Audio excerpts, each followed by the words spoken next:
আপনারা প্রত্যেকেই জানেন, প্রত্যেকেই দেখতে পাচ্ছেন, পরিযায়ী শ্রমিকরা কিন্তু আসছে তারা ভোট দেওয়ার জন্য। মমতা বন্দ্যোপাধ্যায়ের আতঙ্কের কারণ হয়ে উঠছে পরিযায়ী শ্রমিকরা।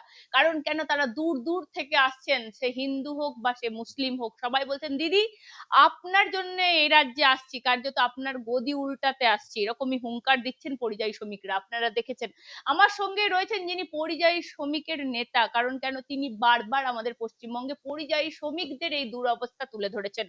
শুধু তুলে ধরেছেন সেখানেই শেষ নয়, তিনি তাদের জন্য কাজ করে যাচ্ছেন দীর্ঘদিন ধরে, তার যতটা সামর্থ্য চেষ্টা করছেন। তিনিও কিন্তু চাইছে, এই পশ্চিমবঙ্গে কোটি কোটি বেকাররা চলে যাচ্ছে কার্যত তারা কাজ না পেয়ে বিভিন্ন জায়গায়, তিনিও চেষ্টা করছেন যাতে তারা পশ্চিমবঙ্গে ফিরে আসে। কেন পশ্চিমবঙ্গের মাটিতে তারা থাকবে না, তিনিও ফিরে আসতে চাইছেন পশ্চিমবঙ্গে। আমার সঙ্গে রয়েছেন এস এস আলম, আপনারা প্রত্যেকেই চেনেন, বিখ্যাত ব্যবসায়ী। শুধু বলবো না, পরিযায়ী শ্রমিকদের প্রত্যেকটা চোখের জলের দাম তিনি দিচ্ছেন এই মুহূর্তে। এই চোখের জলের দাম দিয়ে কি বিধানসভা নির্বাচনে তারা সফলতা পাবে? কারণ কেন, তারা যে গদি উল্টাতে চাইছে, যে গদি, তারা যে পরিবর্তনের কথা বলছে, তারা যে পাল্টানো দরকারের কথা বলছে, সেই পাল্টাতে কি তারা পারবে শেষ পর্যন্ত? কি হবে 26-এ? আমার সঙ্গে রয়েছেন, কথা বলবো। স্যার, কি হবে 26-এ কি হবে সবাই তো বলে দিয়েছে কালকে। 26-এ পাল্টে যাচ্ছে, পরিবর্তন হচ্ছে। কালকের ভোট দেখে কি মনে করছেন আপনার? পাবলিক তো বুঝদার, পাবলিক অনেক ভালো বুঝে, পাবলিক বুঝে গেছে যে এবারে পাল্টে গেছে। 152টা সিটে কালকে ভোট হয়েছে কার্যত, আপনার কি মনে হচ্ছে? কারণ অসংখ্য পরিযায়ী শ্রমিক এসেছে, বিশেষ করে আপনার মেদিনীপুরের কতজন এসেছে? মেদিনীপুর যদি পূর্ব, পশ্চিম অ্যান্ড ঝাড়গ্রাম ধরে নিই, মিনিমাম 25 লক্ষ পরিযায়ী শ্রমিক এসেছে। কি বলছেন, এ হয়তো ভোটের অঙ্ক ঘুরিয়ে দিচ্ছেন আপনি, এসআইআর এর থেকে বেশি বলছেন।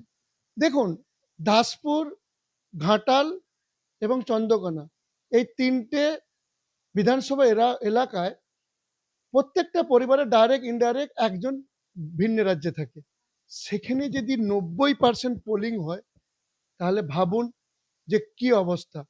আমি জানি এইবারের বিধানসভায় পরিযায়ের একটা বিশাল বড় গুরুত্বপূর্ণ ভূমিকা পালন করতে চলেছে, এবং আমি আমার পুরো টিমকে, যারা আমার সঙ্গে প্রায় আজকের দিনে 250 থেকে 300 অ্যাসোসিয়েশন জড়িত আছে, এবং অ্যাসোসিয়েশনের যে টিম যারা কাজ করছে, যারা কঠিন পরিশ্রম করে এই পরিযায়ীদেরকে ভিন্ন রাজ্য থেকে এই রাজ্যে পাঠানোর জন্য পরিবর্তনের ডাক দিয়ে পাঠাচ্ছে, আমার পুরো টিমকে আপনার তরফ থেকে অসংখ্য ধন্যবাদ। আমি বলছি কতজন মোটামুটি আসছে এই আপনাকে পরিযায়ী শ্রমিকের এই মুহূর্তে নেতা বলা হচ্ছে? কারণ কেন, আপনি বিভিন্ন জায়গায় এই পরিযায়ী শ্রমিককে পশ্চিমবঙ্গে ফিরিয়ে আনার জন্য অগ্রণী ভূমিকা পালন করেছেন। সেই জায়গায় কতজন এলো মোটামুটি এখনো পর্যন্ত? এখনো 29 তারিখে ভোট বাকি, মে না, আসল ভোট। দেখুন, আমাদের টোটাল যা আনুমানিক ফিগার আছে আমাদের কাছে, প্রায় 1.5 কোটি পরিযায়ী শ্রমিক আছে ভিন্ন রাজ্যে।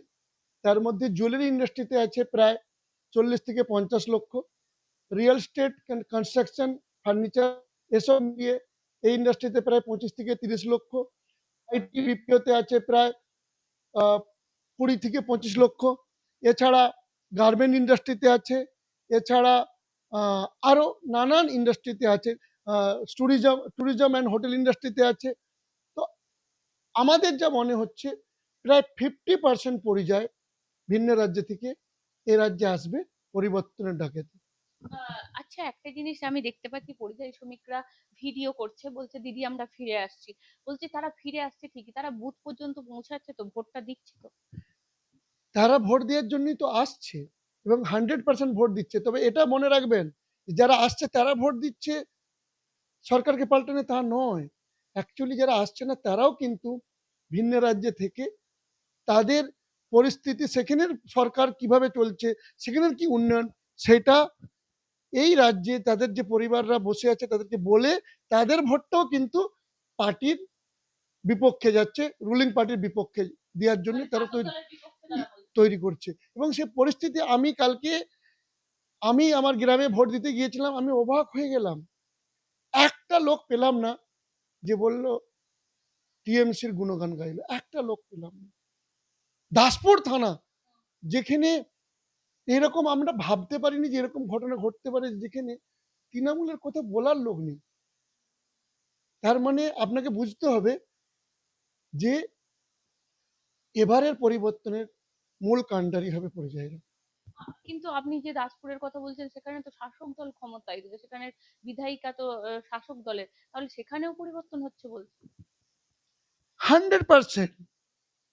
এবং আজকে তাদের ভিডিও বাইট দেখে নিন, দাসপুর, ঘাটাল এবং চন্দ্রকোনা, তাদের ভিডিও বাইট দেখে নিন, তারা তো অলরেডি বুঝে গেছে তাদের পরিবর্তন, তারা হেরে গেছে। মানে পূর্ব মেদিনীপুর, পশ্চিম মেদিনীপুর, ঝাড়গ্রাম পুরো আপনি জঙ্গলমহলটা মিলিয়ে বলছেন, টোটাল যে 49টা সিট, কটা মনে হচ্ছে আপনার পাল্টে যেতে পারে? দেখুন, টোটাল সিটের মধ্যে হয়তো ওরা যদি পায় তৃণমূল, আমার মনে হচ্ছে 2-3টের বেশি পাবে না। আপনি তো অনুব্রত মন্ডলের মতন বলছেন, তিনি বলছেন যা ভোট হয়েছে নাকি 15 থেকে 18টা সিট তৃণমূল পাবে যেভাবে ভোট হয়েছে। আমিও তো তাই দেখতে পাচ্ছি। খালি একটা জিনিস আমি দেখতে পাচ্ছি, যে মুসলিমদেরকে কিছু ভুল বোঝানো হয়েছে, তারা হয়তো সরকারের পক্ষে ভোট দিতে পারে। তার মধ্যেও যারা বুঝদার মুসলিম তারা দেবে না, যারা অবুঝ মুসলিম তারা হয়তো দেবে। অবুঝ মুসলিম এই জন্যই বলবো, যে এই যে এসআর এসআর এসআর করা হচ্ছে, এই এসআর এর টাকে প্রবলেম ক্রিয়েট করার কাণ্ডারি হচ্ছে আমাদের মাননীয় মুখ্যমন্ত্রী। এটা অনেকেই মুসলিমরা জানে না। দেখুন, 11টা রাজ্যেতে এসআর হয়েছিল, তার মধ্যে পশ্চিমবঙ্গ একটা। কোনো রাজ্যে কোনো প্রবলেম হয়নি, এ রাজ্যে কেন প্রবলেম হলো? তার মূল কারণ ছিল যে এই রাজ্যে ডাটা এন্ট্রি করার জন্য কম্পিউটার অপারেটর দেওয়া হয়নি। ডাটা এন্ট্রি করার জন্য যখন কম্পিউটার অপারেটর দেওয়া হয়নি, তখন কি হলো না, সেইগুলো পুরো ফর্মগুলোকে সফটওয়্যারের মাধ্যমে সেটাকে রেক্টিফিকেশন করা হয়েছিল। সেই জন্য যেহেতু মুসলিমদের নামের অনেক জায়গাতেই অক্ষর ভুল থাকে, অনেক প্রবলেম থাকে নামের অক্ষরের, আমারও ছিল। তো সেই জন্যে মুসলিমদের নাম অনেক জায়গায় অনেক অসুবিধা হয়েছে। কিন্তু তার জন্যে আমাদের শাসক দল দায়ী। এর আগে যেমন আমাদের শাসক দল বলেছিল যে তোমরা ওয়াকফ বোর্ড, আমি কাউকে কিছু করতে দেবো না। আজকে ওয়াকফ বোর্ডে আজকে মুসলিমদের যদি সম্পত্তি পশ্চিমবঙ্গ থেকে হারায়, তার জন্য একমাত্র দায়ী হবে মমতা ব্যানার্জি। আর হারাতে মুসলিমরা তো সেগুলো বুঝবে কি? মুসলিমদের তো একমাত্র মমতা বন্দ্যোপাধ্যায় কি বলছেন সম্প্রতি, বলছেন যারা হজে চলে যাবেন, যারা হজ করতে যাবেন তাদের কিন্তু এনআরসি তে নাম ঢুকে যেতে পারে, ভোট না দিয়ে হজ করতে যাবেন। দেখুন, আমার মনে হয় ওনার ট্রিটমেন্ট দরকার। ওনার ব্যাপারে এটাই বলবো। মুসলিমদের হজ নিয়ে এত বড় হ্যাঁ, কথা। আমি এর আগে আহ, অনেকগুলোই ওনার আহ, দেখেছি, স্পিচ দেখেছি, সেই জন্য আমার মনে হলো ওনার ট্রিটমেন্ট দরকার। হজ, আমি 3বার হজ করেছি, 2বার উমরা করেছি। হজ একটা পবিত্র, ইসলামের যে 5টা আমাদেরকে মেন জিনিস পালন করতে হয় তার মধ্যে হজ একটা। হজের একটা শিডিউল থাকে এবং তার একটা কিছু নিয়ম থাকে। হজে এবং গেলে এনআরসি হয়ে যাবে না। এবং যারা, যাদেরকে হজে ডাকা হয়, যেমন যায়, তাদের অলরেডি পাসপোর্ট থেকে সবকিছু ভেরিফিকেশন হয়ে যায়, তাদের কি করে এনআরসি হবে? আর আমি তো চ্যালেঞ্জ দিয়ে বলছি, আমি তো এই দেশের মুসলিম, আমার যদি পেপার ঠিক থাকে, কারো বাপের ক্ষমতা নেই আমাকে এই দেশ থেকে অন্য দেশে পাঠিয়ে দিবে কিংবা আমার উপরে এনআরসি করে দিবে।